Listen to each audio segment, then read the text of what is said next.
Hello and welcome to episode 16 of the Motivational Mindset Podcast with me, Richard Knight. In this episode, I'm speaking to Ross Grant, an actor, presenter and high performance coach who's been training, working and coaching in the TV industry for over 25 years. Enjoy! Ross, thanks ever so much for joining me on my podcast, The Motivational Mindset. You are normally doing what I'm doing and asking all the marvellous questions. So I thought I'd give you an opportunity just to sit back, relax, have a chin wag, not have to think about where you're going, what you're doing, the things that you need to ask. So the first question I have for you is, what is it you actually do and why do you do it? What is it you actually do? Wow, okay, right, I'll try and keep this concise because I do a few things. As you know, so I'm an actor first and foremost. So I got into acting. I've been in it all my life, Rich, basically since sort of like, I don't know, so around 8, 9 years old and so. And then I never thought, to be honest, it was kind of possible for someone from my background, really working class mate, proper working class family. Didn't really think sort of the acting industry would be something for me. You always, hear, even today, and we know this isn't the case, but even today you hear, like, you've got to be super rich. It's about who you know. If your dad knows a dead high up producer, they'll get you in there, So as a kid, I didn't really think it was possible, mate. And then it was a drama school teacher at school when I was like in secondary school that was like, no, he had some connections. He was like, look, I can start putting you forward for some bits and bobs. Cut a long story short, that's what I went into. Ended up pursuing it professionally, left drama school, and very quickly learned that you really needed to self-motivate yourself. So all about motivation and stuff, going, hang on, no one's going to come and save you. I got everything wrong for about 4 years. Started learning about how the industry really worked, and then I set up what people will know me for most today, which is Act On This. So you'll see behind me, Act On This, the TV Actors Network. Got the T-shirt on for you as well, mate. And now, I mean, in a similar vein, I guess, to kind of the conversations you have, I sit down with people from the acting industry, top casting directors, agents, actors, writers, directors, and producers from the very top of the game every week to help keep actors motivated, to give them the business strategy that isn't taught at drama school. I went to a really top drama school, mate. I left with no business acumen at all. I set up Act On This ultimately to kind of learn all that. Learn it myself, interact with great people in the game, and now every week I sit down and bring that information to other actors in our community. So that's kind of what I do now. I'm an actor myself. I run Act On This. I do a lot of voiceover, a lot of presenting as well. And why do I do it? Lots of different reasons, mate. And I'm like an open book as well. I'm not going to sit here and go, I'm completely altruistic and I do it because I just want to, help everybody else and not myself.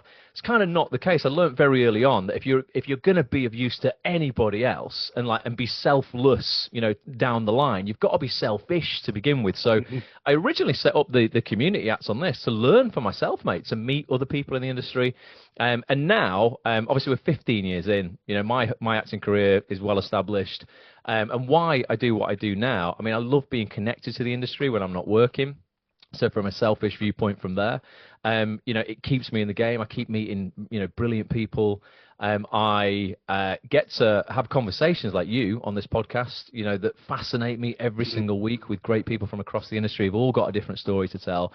And then the selfless part of it is I really, genuinely, I'm so passionate about making people realise, and we can talk about this generally today, there'll be people who aren't actors watching this, obviously. People are so much more in control of their lives than they think they are. We all walk around thinking that, it's their fault that we're not where we want to be. It's this fault. It's extenuating circumstances. It's who's the prime minister. It's who's in government. It's this, that, the other. My boss, this person who doesn't like me. And it's not. It's very often, if we're going to be brutally honest, we're where we are at because of the decisions that we've made to this point. Me and you are literally on this podcast, mate, because of the decision that we hit that Zoom button. At 6 o'clock today. All of those tiny decisions, you deciding to email me messaging you back. I know it's been a bit of rigmarole organising this, but ultimately where we are today because of the decisions that we have made over the last sort of in the last 6 months, I guess, and then previous to that, the bigger decisions we've made in life. And so I try and help people realise that they're in control. They can control a lot more in their life than they think they can. And if they just take action in alignment with what it is they want, very often they can achieve that thing. Yeah.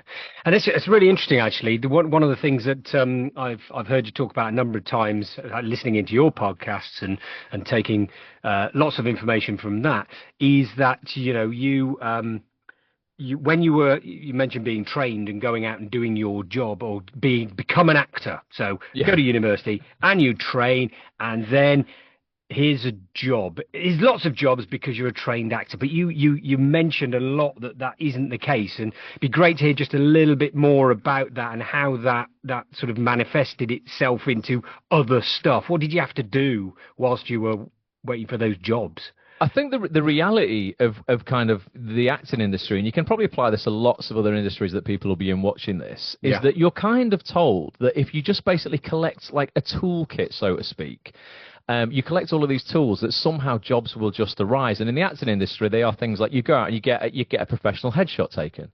You go out and you join Equity, the Actors Union. You create a show reel, which for those people who don't know is like, it's just some footage of you acting, just documenting your ability effectively. You join this thing called Spotlight, which is a casting platform where auditions go out. And you basically collect all of these tools and these subscriptions, and then you're like, right, well, I've got all of my toolkits together, so now the job should just be here, right? And I'm trained, I've spent tens of thousands of pounds at drama school. And then it's crickets, mate. Like, nothing happens because 90,000 other actors in our industry all have those tools. So what makes the 2% of those 90,000 who are in employment, what makes them stand out? And it's always, for me, intrinsic motivation, so the ability to motivate yourself, not always having external motivation from other people giving you a kick up the bum, which really helps, but you've really got to get connected with why you want to do this in the first place. Mm-hmm. Intrinsically motivate yourself. And then it's about the action that you take. Something changed my life, and you'll have no doubt seen this. Like in 2014, somebody taught me Tony Robbins' success cycle. I'm sure you'll have seen it. I talk about it all the time, but basically it's a 4-point cycle. Mm-hmm. And this absolutely changed my life. And it all begins, if you imagine a square, mate, and top left-hand corner of the square is like section number 1. It's cyclic though, so it all kind of feeds into itself. And it just starts with potential and the belief that you have in your potential to achieve the result that you want. So a lot of actors, I don't believe, and a lot of people, as they go in to set up a business or whatever it is that they're doing, I don't think if they are really honest with themselves when they're stepping out, that they truly believe that they can get to the top. Okay, they might think, oh, you know what, like I'd like to, actors describe themselves like I'm a budding actor and I'm an aspiring actor, this sort of stuff. Yeah. But a lot of people don't kind of go, hang on a minute, I'm a human being that's designed to get better through effort.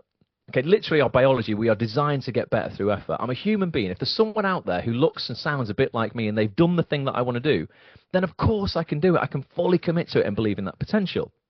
And what happens is the belief you have in your potential feeds into the next part of the success cycle. So top right-hand corner of that square would be the action that you take. So if you really believe you can get to the top of the tree in the acting community or the acting industry or whatever business you're in, you take more action, basically aligned with that potential. So if you really believe you can do it, you take massive action. And ideally, we want to teach people to take massive specific action. You don't just want to throw a load of stuff at the wall. People end up being busy and not productive in that case. But if you take massive specific action, that feeds the bottom right-hand square, the right-hand corner of this square, which is the results that you get. So if you believe you've got huge potential, you take massive specific action aligned with the goals that you want, you'll get good results, if not great results.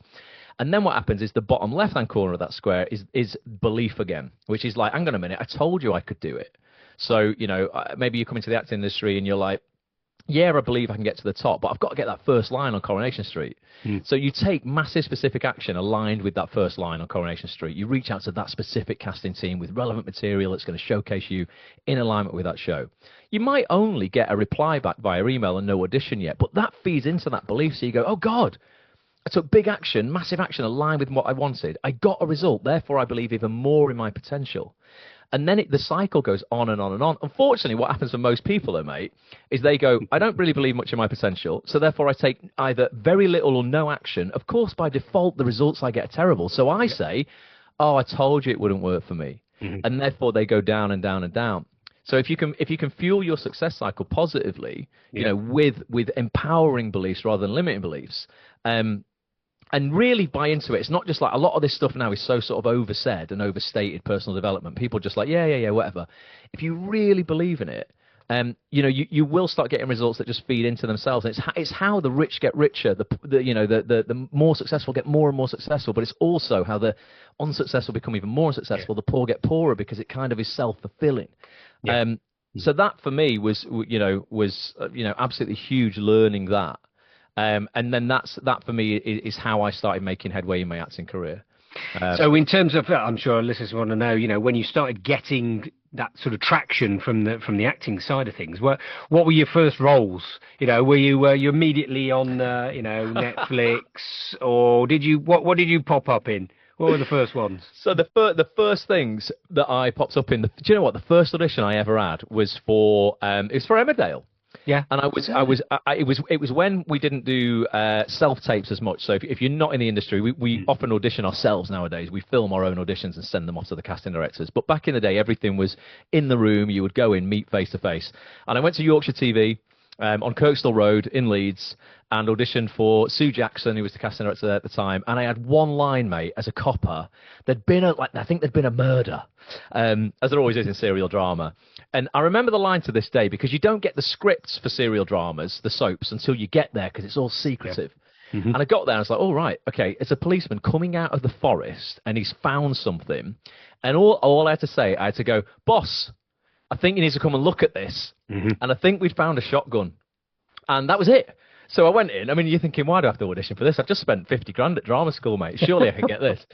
And I went in and I think I just won the room. A big thing for me when it comes to acting is like, leave the room better than you found it. Like, leave mm-hmm. the people in there better than you found them. Set an intention to, charge people up as opposed to sort of like, take something from that room.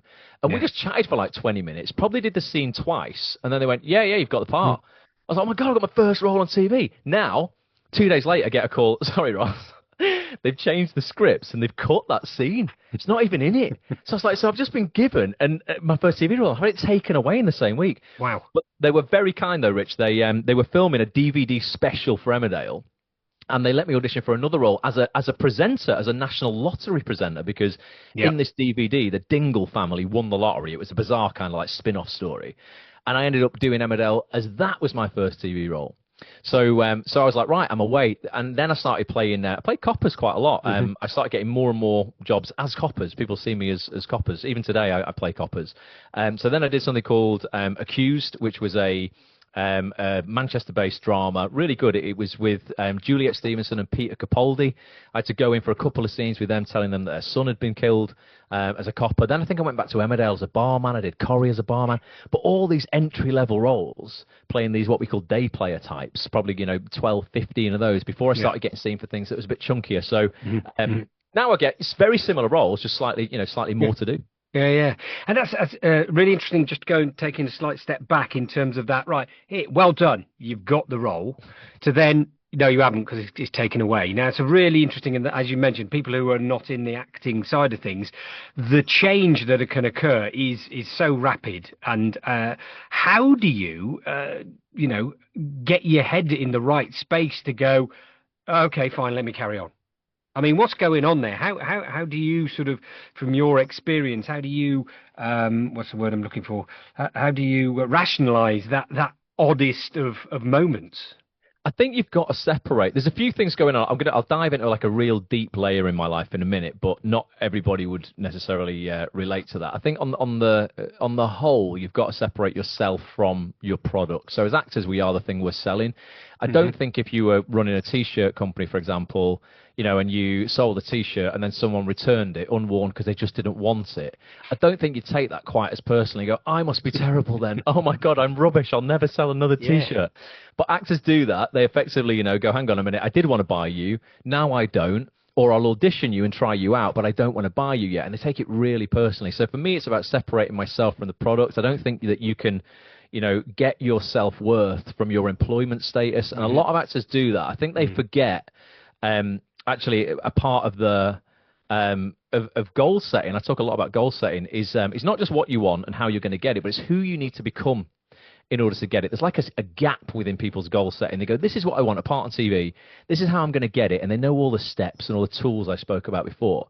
But they miss out the part. It's like, who do I need to become in order to achieve this? And for me, that is like someone who's highly resilient. That's someone who will go the extra mile. And you'll know if you go the extra mile in life, because I feel how you do anything, well, how you do something is kind of like how you do everything.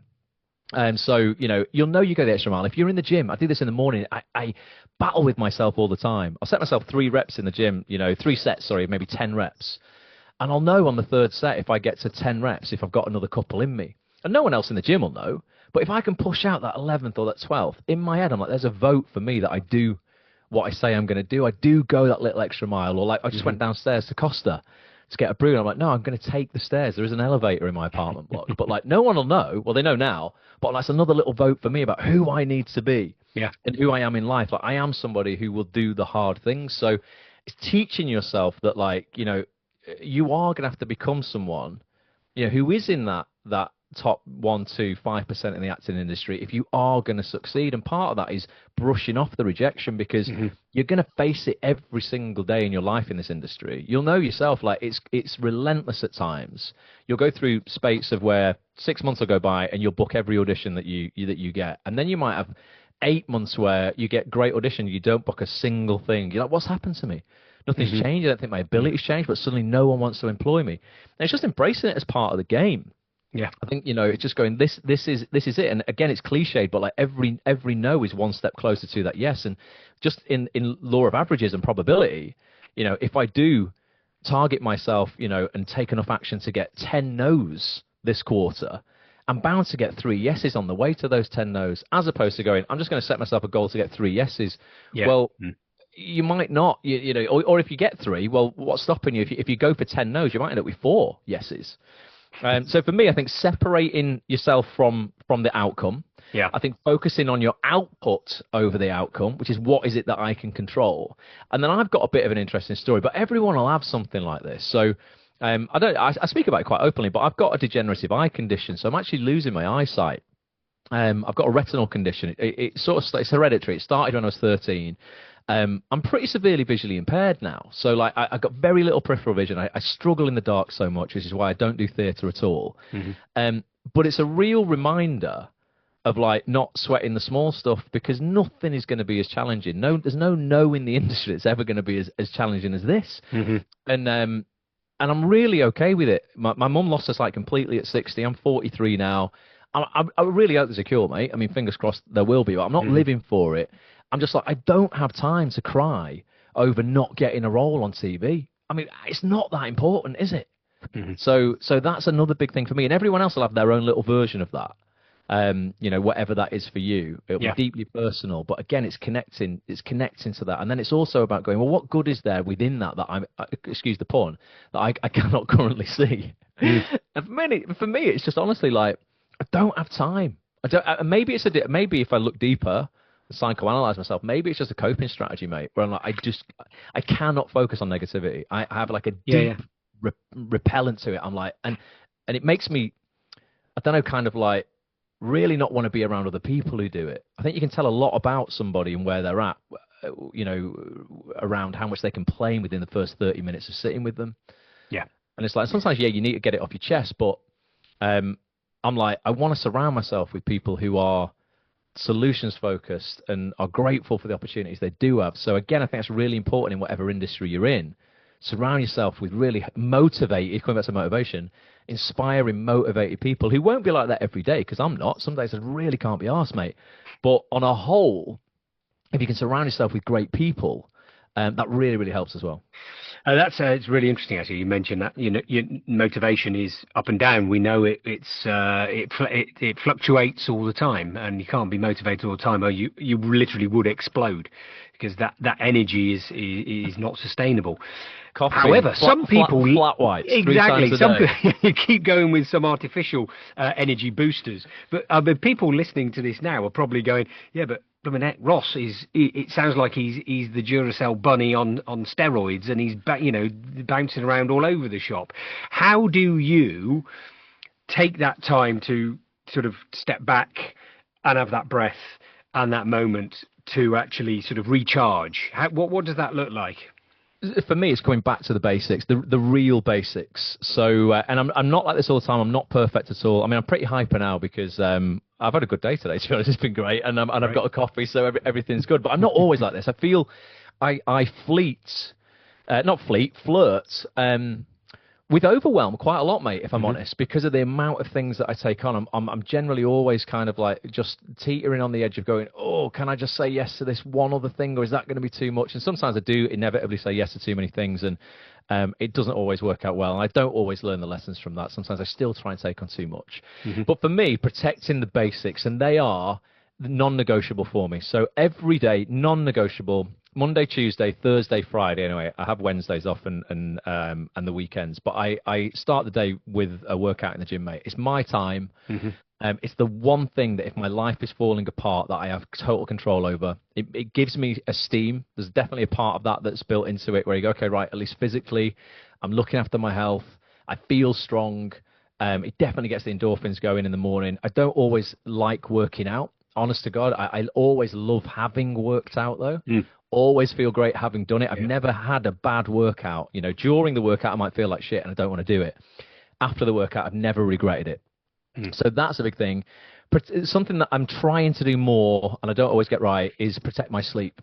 It's really, really important. I think it's very often the first thing to go for people, and they wonder why they feel terrible all day, and they're needing. I mean, I have this because I'm just mental, and it's my only vice. But I don't feel like I absolutely need it to get through the day. I enjoy a coffee, a couple of flat whites a day, but I don't feel like it's keeping me awake. Without it, I'd still be all right doing this interview. It's fine. So sleep's really important, and I always used to sacrifice that over everything else until I realised a few years ago in lockdown, mate, actually, I thought, I don't feel great.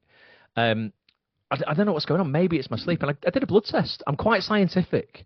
So I go, right, there's a company called Thriver. I'm not affiliated with them at all. But you can do like a private blood test. They send you a little kit. You stick it on your arm. It's painless. You tell them what you want them to test, and off they go. And they do all kind of functions in your body. And I sent this off, got my bloods back, and the doctor was like, how much sleep are you getting? Because some of these biomarkers here are suggesting that you're really sleep deprived. I was like, yeah, you're right. I'm getting by on 5 hours a night.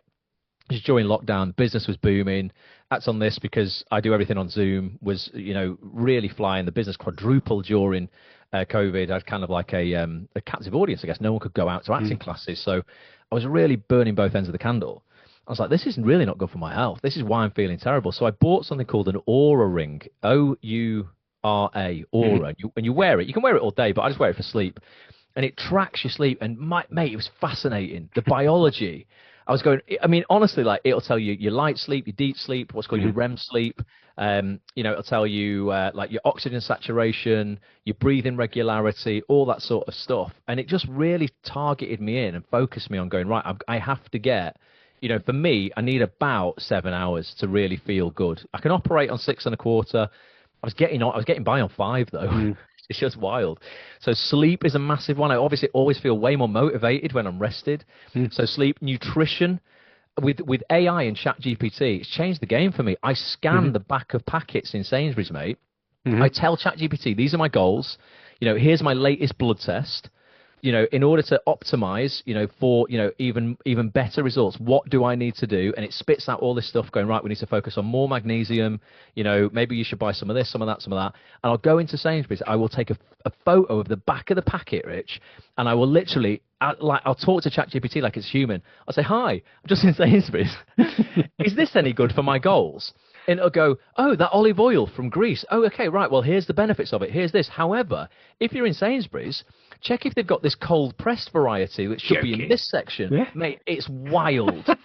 Absolutely wild what it knows. So I've dialed in my nutrition massively. I started having all the processed shit, real, like, just high-quality whole foods, basically. No processed nonsense. So that's changed the game for me. That's really helped with motivation. Hello. Hope you're enjoying this episode. When you've finished, why not subscribe to the Motivational Mindset Podcast to learn more about motivation in business and beyond. Thanks. Now, back to the podcast. I take a supplement stack of everything. I say ashwagandha, I'd recommend. That really sort of lowers anxiety and kind of just, helps keep you chilled. Lion's mane, I take every morning. Vitamin B12. What else do I say? NAC. I've got a stack. It sounds crazy. Again, ChatGPT's helped me with this. but like 12 supplements. It's probably why I'm bouncing now, mate. So I protect all that. That's what they're the things that I can control. And then life, I can't control that. Life will just punch you in the face on a daily basis. You don't know what email you're going to get, what phone call you're going to get, when a last minute audition is going to come in. My mum's in her 70s now. She's at that point where she rings me now and again going, don't want to alarm you, but I'm in A&E. I'm like, oh God, this sort of stuff. So you can't predict any of that stuff, but the controllables, the things, that I can control, I'm hot on. And that's how I, sort of like stay focused, stay motivated and stay in the game. And then also listening to podcasts like this, mate, other people who do, the external motivation stuff, listening to other people's stories and taking tips from them and other business leaders and thought leaders and coaches. I'm all about that as well. I don't think you can get enough education.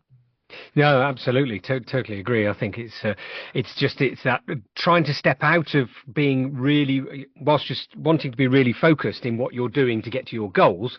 There's also that time to actually just step back and look at other stuff, because you can find so much similarity in a lot of things, and this is why having you on the podcast is brilliant, because I've had professional rugby players, I've had female combat helicopter pilots, I've had storytellers.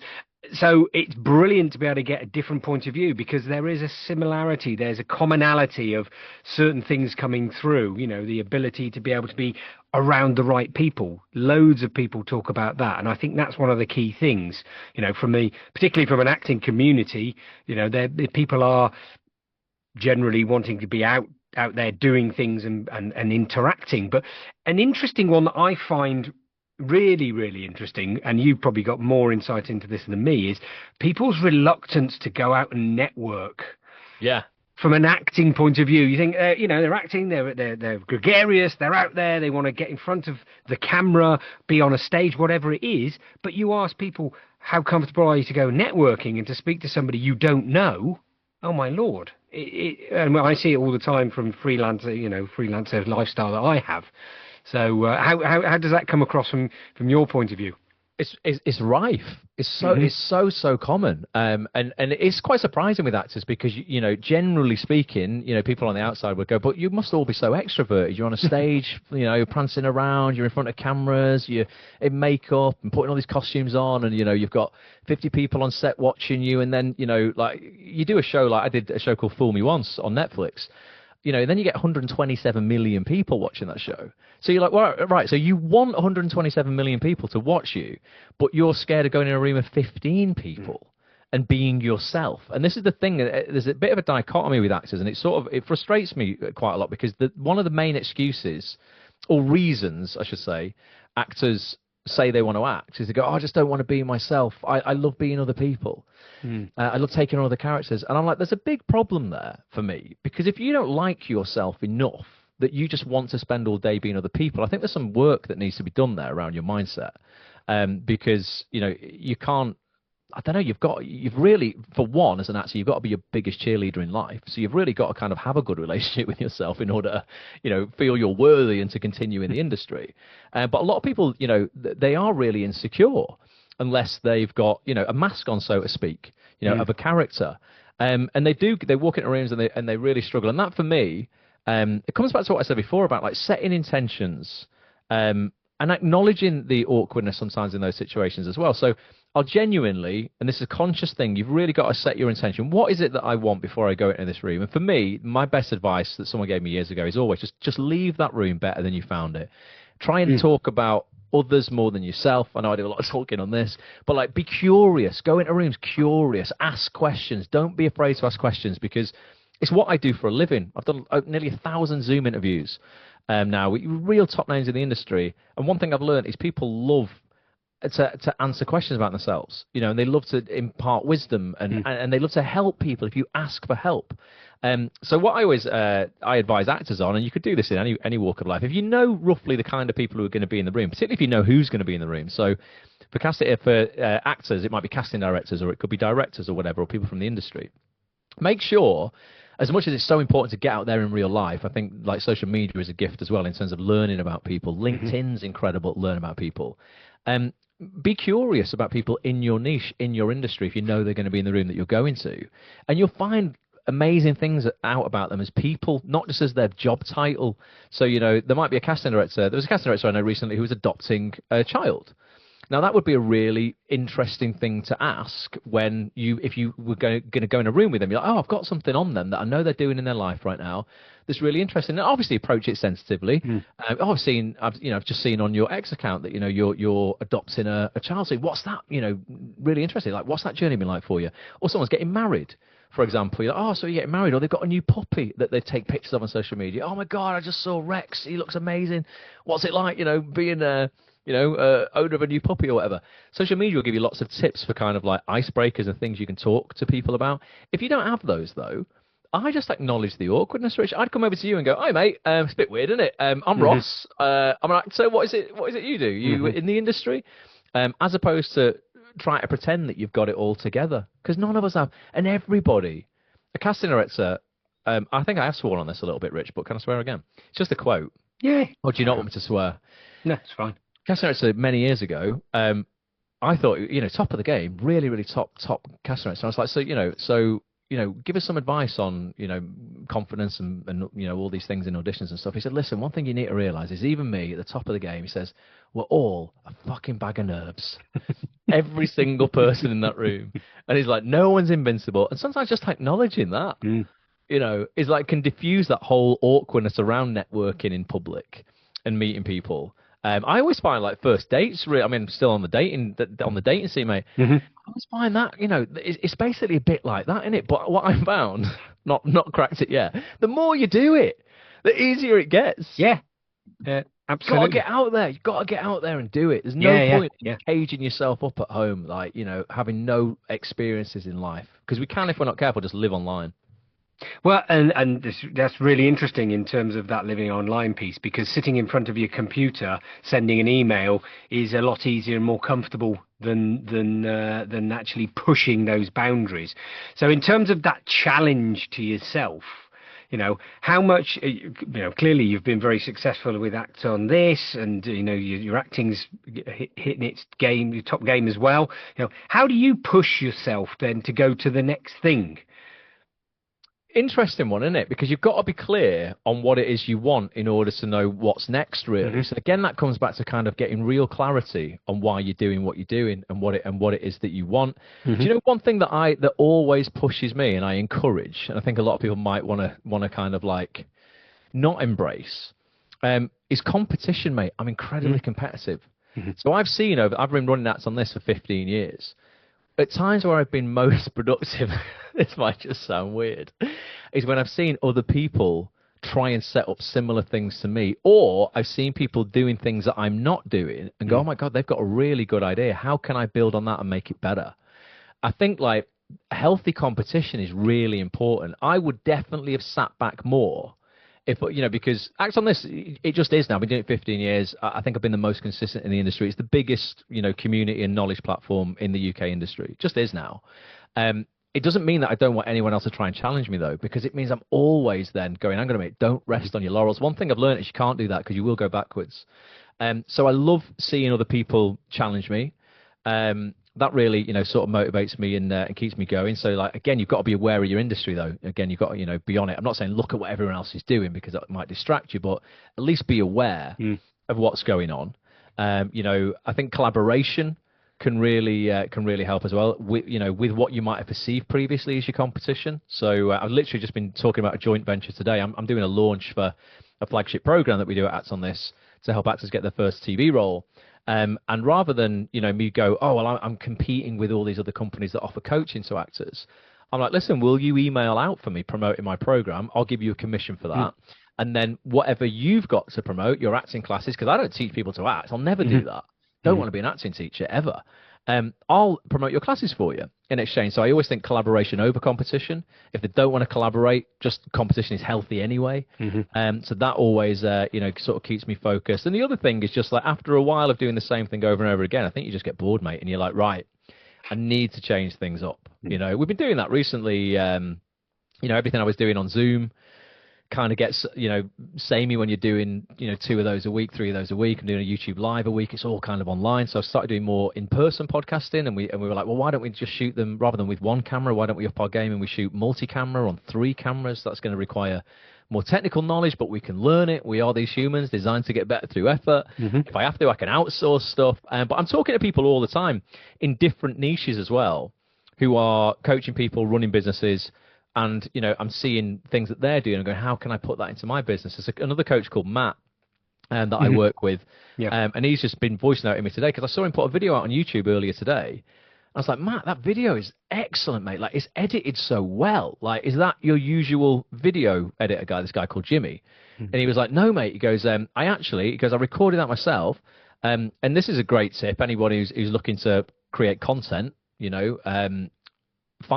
Fiverr's a great website, And he was like, no, I just basically shoot this video myself.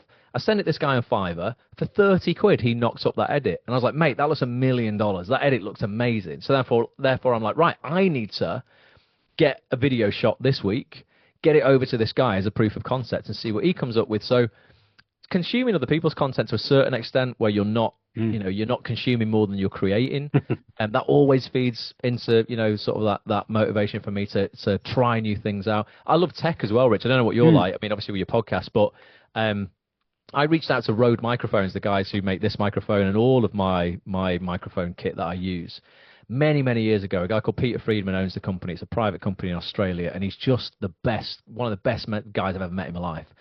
I had nothing, Rich. I had no audience, nothing at all. I just believed in my potential. And I reached out to him and said, listen, I want to start this acting community up. This was in like 2009, I think, or something like that. I have nothing. I can't afford the kit. I'm working for minimum wage in a shop. But I will grow what I think will become the biggest platform I can at least make it become anyway in the industry. And I will recommend your kit to every actor I come across because I already used one of their microphones and it was brilliant. I was like, I just want to use your stuff because I know how well built it is and the quality of it. Is there any chance you could supply me with any kit? And I promise you, like, I will just sing your praises forevermore. I'll never use anyone else. And he reached out and was like, basically, what do you want? I was like, no way. And then over the years, he's been so good. He's been so good. And again, it's just, he's such a winner. I mean, he owns like Rode, must be multi millions of pounds. And yet he's so giving, Rich. He doesn't, I messaged him once because I was doing a roundtable podcast and Rode had just brought out a new microphone called the Pod Mic, and you couldn't get them anywhere. They'd sold that everywhere. And I reached out to Peter. I said, Peter, I've got the opportunity in my life here where I've got these big actors, a director and a casting director. They'll do a podcast with me, but they've got to do it in London next week. I can't do it unless I've got 4 of these microphones. Can you source me them anywhere and I'll pay any price? Yeah. And he sent me a message back 12 hours later because it's different timing in Australia. And all it was a DHL tracking number. And he said, mate, we've made you 4 because they've got factory on site. Made you 4, tested them. They'll be with you in like 48 hours from Australia. God knows what the postage cost. Yeah. And I was like, it's no coincidence that he's at the top of his game. Yeah. Winning probably in business at least. And he's so giving and so generous. It's not a coincidence that I'm sure he was like this before he made it. And that's what's got him there. Yeah, absolutely. It's that from that motivational aspect. It is about that. It gives you energy to see others improve or change or even just give you a smile back. It gives you that intrinsic motivational side. And it's really interesting when you were speaking there about your that sort of competition side of things and, getting better and pushing it and all of those sort of things.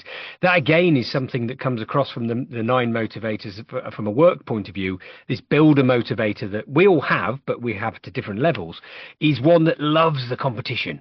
It loves making, if you've got a list of stuff to do, when you're ticking it off, you're like, yeah, great, right, what's the next one? What's the next one? And it drives it. Yeah, so it sounds like, from your point of view, you've got quite a strong builder motivation there, which if you're aware of, and this is one of the beauties of motivation, we can understand it to more. You talk about the science, you talk about, understanding what's going on from a physiological point of view, but from a mental side of things as well. We know that certain things influence us and drive us in different ways at different points in our lives and to different degrees. So if we can get a bit more insight and understand resilience, what is is that about? How can I make it, make it work for me? What do I need to know and understand to actually be able to benefit from being resilient? It's, being resilient is one thing, but knowing why it's going to be a good thing to do and to change behaviors is one of the strong things from a motivational point of view. So it's really interesting to hear how your competitive nature is doing good for you, but others as well, and it isn't seen as a bad thing. Well, that's it, because I think people can be like, oh, especially in the UK, oh, you can't be competitive because it's not about, it's about taking part. I'm sorry, when my nephew was at school, he got a place, he got an 8th place trophy, Rich, in judo, because he was beaten by every single person in that competition. Yeah. And bless him, I mean, he's a total legend. He'd laugh at it now. He's only about 10. He's 18 now. But when he was at school, he's posing with this trophy for 8th place. And I'm like, that's all lovely and wonderful. But when he gets out into the real world, he's going to have a massive shock. Like, I don't think... it should always be just about taking part. It's very, very important, but there is something in winning, and I don't think it should be discouraged. If you really want to win, that's a motivator. I want to be the best. It doesn't mean that I'm gonna, be devastated if I'm not, but I'm at least gonna try. I think that we need to instill that in others, that it is okay to want stuff. It is okay to be upset when you lose. That's all right. And it is okay to want to be first, because in the acting industry, you'll know, there's only one job up for grabs. Yeah. You don't get an 8th place trophy because you came 8th. They don't go, you came 8th, so you can still be in it. No, you can't be in the show. So it's all right to want it. And if you don't get it, it's all right to be upset for a bit. It's completely natural. Let's not sort of suppress all that. But I love competition. I'll even race people upstairs in public when they don't even know I'm racing them. I think I play that game in train stations sometimes, can I beat you to the top? But just to clarify that tech point as well, what I was talking about technology before is that's a motivator of mine, because I love learning and using new technology. So I think being curious around the tech, the microphones in my case for the content I produce, is a real motivator for me. And then also right now AI, which I know in our industry gets a bit of cop, because they're like, AI is going to replace us and we're no longer going to be needed as actors. Nonsense. I've just integrated AI. This little guy here, I run this program called First TV Roll Fast Track. This little guy down here, I've called him Rolly. He's a 24-hour AI assistant for people on that program, where he's trained on every single slide, every single aspect of that program. He'll be able to help actors. Literally, they'll be able to say to him, Rolly, I want to write to the casting team at Emmerdale. Who's on it? What are their email addresses? And can you help me structure an email? Based on everything that's in the program, he'll go, totally cool, Rich, let's do it together. So I think AI is a game changer if we embrace it. But for me, in order to not be afraid of it, I've got to learn it and control it before it kind of controls us. So being curious around tech and advancements in tech is a huge motivator for me, Yeah, absolutely. And again, I think that's a great one for everybody listening in various sectors. The idea that you've got something that can make it a little bit easier for you in one aspect means that your motivation can actually be put in other areas. If there's certain things that don't really float your boat around putting together documents or, FAQs or whatever it is, if you're doing your website, then let's integrate it with AI, and then you can get on to go off networking if that's the one that floats your boat, and get out there and do this. So it sounds like you're getting a good balance in terms of that side of things, which is fantastic to hear. We are moving towards the end of our chat. I can't believe it. I do long form 3 hours, Rich. If you want to go longer, I know I'll go you longer. Do. I know you do. That's it. I thought, great, I'm going to invite Ross on, and I've heard some of his. I've sat through many of your podcasts, and blimey, you've got the resilience of I don't know who, but you keep on going. But the thing is, you keep people entertained, and they want to keep talking to you, and that's the beauty of it, And I think that does make a real difference. It's the energy that you're giving out as well. I love it. Honestly, I love it. I don't know where, because that must be. You can probably help me with that if you'll be trained more on the science of motivation stuff, but imparting, genuinely, and I really mean it, helping other people actually have a better time while they're here, because we're all here for such a small amount of time, mate. Yeah. Genuinely is a motivator. What you'll know from this podcast, I'm sure you'll get those emails that are like, I just listened to this piece of content, it changed my outlook on this, I took some action that I wasn't going to take because I listened to it, and now I've got this result, and it's sort of changed the game for me, or it's changed at least my day or this week, however big, however small, but it's had an impact. And that for me is what a gift, to be here and actually have an impact at the core of somebody's being. Yeah. is amazing. That's a huge motivator. Yeah, absolutely is. Does make a big difference, and you can see other people moving forward and getting on and doing some great stuff as well, and which in the acting industry is brilliant to see, and it is hard work like a lot of sectors. So thanks ever so much for all of your info and insight and great story, because I think it's a fantastic one to hear how you've pivoted. Oh, there's a COVID term. How you've pivoted, you've changed some stuff and made it work really well for you. Before you go though, I'm going to try and pin you down, and you've got loads of information. And I ask all my guests this: what's the one tip that if you're going to give to somebody tomorrow about their motivation, what would it be for them to go out and do? It always comes. It's dead easy for me to answer this, mate. It always comes back to courage. Honest to God, the one thing that has changed my life, probably more than anything, and it's even aligned with what I said about that success cycle that I learned off Tony Robbins all those years ago, like 11, 12 years ago. That is 5 seconds of courage can change your life. To take the action. Even if you don't fully believe in your potential, like I said before, if you can have the courage today to take some action aligned with the goal that you want, that you weren't going to take if you hadn't listened to this podcast or you hadn't subscribed to watch what Rich does and all that sort of stuff, like take some of that action, like just be courageous. And commit to it. I think you become more confident through courage, mate. You go, right, I'm going to take some action now. I've got to be courageous because I've never done it before. It's a bit like jumping out of a plane. I've never done that, but I imagine it's probably quite similar. And then once you've jumped, you're out then, aren't you? You've committed. Mm-hmm. There ain't no going back. And then it's on the way down. You'll develop some capabilities that will make you confident the next time you do it. So you're not going to get more capable in life unless you start being more courageous. And you start taking some action that's going to lead you to places you've not been before. So for me, it's always remembering that just 5 seconds of courage can change your life. Saying hello to someone, sending that email, linking in with someone on LinkedIn, and sending someone a social media message. I don't know, going back to the dating circuit before, saying hello to someone in the coffee shop if maybe you're attracted to them. Not in a weird way, but you never know. It's just being courageous, like go for it. Ask somebody out if that's what you want to do. You might get a no. But I just feel that courage is huge, mate. And I think we've all got it in us. I say this to everyone a lot. I'm like, everything you need is within you now. You just need the courage to see it through. So just be a bit more courageous this week. That would be my request for everyone. Absolutely superb. Thank you ever so much for that, Ross. It's been brilliant to speak to you. If people would like to hear more from you, where do they need to go? I know you've got Act on This.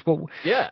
Where's all the links, and I'll chuck them on the podcast as well. Amazing. So the main website for Act on This is actonthis.tv. It's obviously all about TV. So actonthis.tv, and then if you just search on any social media platform, Instagram, X, YouTube, anywhere, it's always the handle is just Act on This TV, all one word. But yeah, hit me up, and you can email me ross@actonthis.tv if you've got any questions. Happy to message you back. I'll always get back to people. As you know, Rich, might take me a couple of weeks, but I will do my absolute best. But yeah, I'm an open book. Anyway, if I can help anyone with anything, mate, Act on This TV on across all platforms, ross@actonthis.tv, and the website's just actonthis.tv. Fantastic. Ross, thanks ever so much. Been an absolute pleasure to speak to you, and have an awesome rest of your week. You too. Absolute pleasure. Thanks for having me. This was a Switch Motivation production from Switch Performance Limited. Music by Dennis Kischuk from Pixabay, the Motivational Mindset Podcast. Download, listen, subscribe.